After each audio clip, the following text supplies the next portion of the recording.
नमस्कार, जय हिंद। आप सबका फिर एक बार बहुत बहुत स्वागत है हमारे इस सीरीज़ में जिसका नाम है ट्यूसडे ट्विस्ट, जिसमें मैं लेके आता हूँ हर हफ्ते हर मंगलवार को आपके लिए एक नई कहानी। इसी सीरीज़ के तीसरे एपिसोड में मैंने आपको सुनाई थी एक कहानी जो सच्ची घटना पर आधारित थी। उस कहानी को आपने अच्छा प्रतिसाद दिया था, आपने बहुत सारा प्यार दिया था। इसी के चलते मैं आज फिर एक बार लेके आया हूँ एक कहानी जो सच्ची घटना पर आधारित है। तो चलिए शुरू करते हैं आज की नई कहानी। सन 1891 अलवर, राजस्थान। बात तब की है जब पूरे भारत में अंग्रेज़ों का शासन था। पूरा भारत अंग्रेज़ों का गुलाम था और महारानी विक्टोरिया के नाम का सिक्का पूरे भारत में चलता था। उन दिनों अंग्रेज़ अपनी सुविधा के लिए रेलवे ट्रेन लेके आए थे और देश के कई सारे शहरों में उन्होंने स्टेशन भी बनवाए थे, जंक्शन भी बनवाए थे। उन्हीं में से एक रेलवे स्टेशन था राजस्थान का ये अलवर जंक्शन। फरवरी महीने की एक सुबह को अलवर जंक्शन पर रोज़ की तरह ही अच्छी खासी भीड़ थी। कई लोग आ रहे थे तो कई जा रहे थे, तो कईयों का तो बसेरा ही वहाँ पर था। ऐसे में भीड़ को चीरते हुए एक व्यक्ति तेज़ी से स्टेशन की ओर चले जा रहे थे। लोगों का ध्यान सहज ही उनकी ओर जा रहा था, क्योंकि उन्होंने सर से लेके पाँव तक भगवे कपड़े जो पहने थे। तकरीबन 28 से 30 साल की उम्र के लगने वाले इन युवा भगवाधारी साधु को लग रहा था कि जैसे कहीं जाना था। वो स्टेशन की ओर आगे बढ़े। उन्होंने अपनी टिकट की ओर देखा और सामने खड़ी ट्रेन के सेकंड क्लास डिब्बे में जाकर वो बैठ गए। तभी कुछ देर में दो गोरे व्यक्ति आकर उनके साथ वाली सीट पर बैठे। उन दो गोरे व्यक्तियों ने उन साधु की ओर देखा और एक दूसरे की ओर देखकर रहस्यमयी ढंग से वो दोनों मुस्कुराए। तभी थोड़ी देर ही हुई थी कि ट्रेन को निकलने का सिग्नल मिला।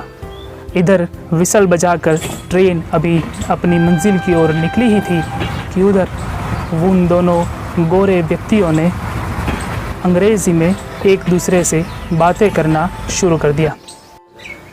दरअसल वो दोनों व्यक्ति उन साधु का मजाक उड़ा रहे थे।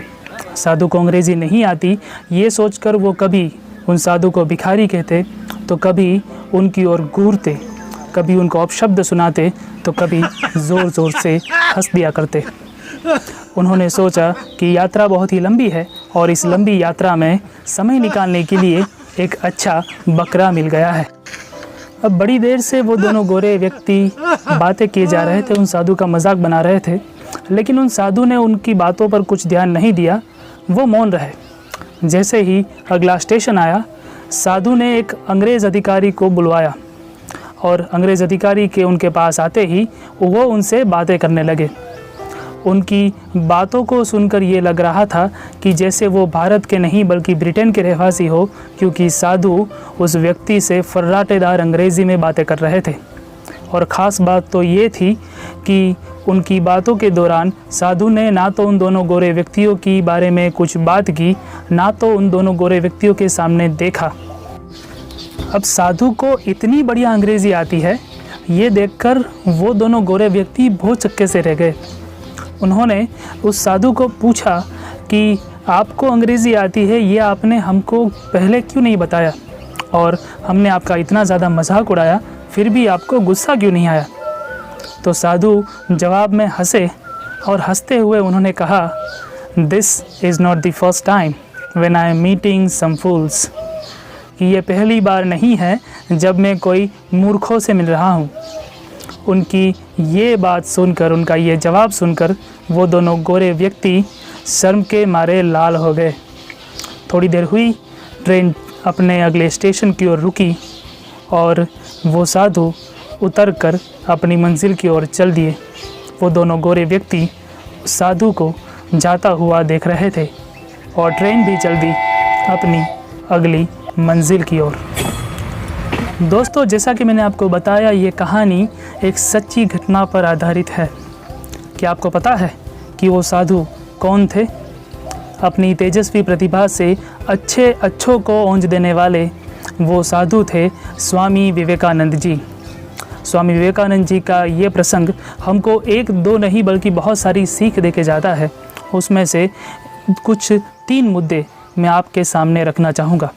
पहली बात तो ये जो हम उन गोरे व्यक्तियों से सीख सकते हैं कि उनकी तरह हमें कभी भी किसी भी व्यक्ति को उनके कपड़ों के आधार पर या उनके रंग के आधार पर या उनकी भाषा के आधार पर नहीं तोलना चाहिए, या ना तो उनका मजाक उड़ाना चाहिए। दूसरी बात हमें ये कहानी सिखाती है कि खुद को होशियार और दूसरों को मूर्ख समझने वाले ज़्यादातर खुद ही मूर्ख होते हैं। हमें कभी भी मूर्खों से विवाद नहीं करना चाहिए। तीसरी और सबसे अहम बात जो हमें स्वामी विवेकानंद जी सिखाते हैं वो ये कि stop, look and go. Stop यानी कि सबसे पहले रुको और जानो, परिस्थिति को समझो। लुक, देखो कि इस परिस्थिति में क्या करना योग्य है।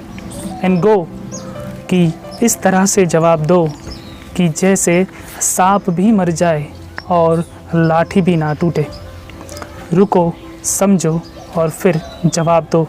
अगर किसी भी परिस्थिति में हम इन नियमों का उपयोग करते हैं तो वो हमें कारगर रास्ता ही बताएगी। अब जाते जाते मैं आपके सामने कुछ सवाल छोड़े जाता हूँ। पहला सवाल ये कि आपको क्या लगता है इस कहानी से क्या कोई और सीख मिल सकती है? और दूसरा सवाल ये कि अगर स्वामी विवेकानंद की जगह उस ट्रेन में आप होते और आपके सामने वो गोरे व्यक्ति मजाक उड़ा रहे होते तो आप उसका क्या जवाब देते? ये जवाब ज़रूर मुझे दीजिएगा कमेंट सेक्शन में। तब तक के लिए मैं आपसे विदा लेता हूँ। मिलते हैं अगले ट्यूसडे ट्विस्ट में। जय हिंद।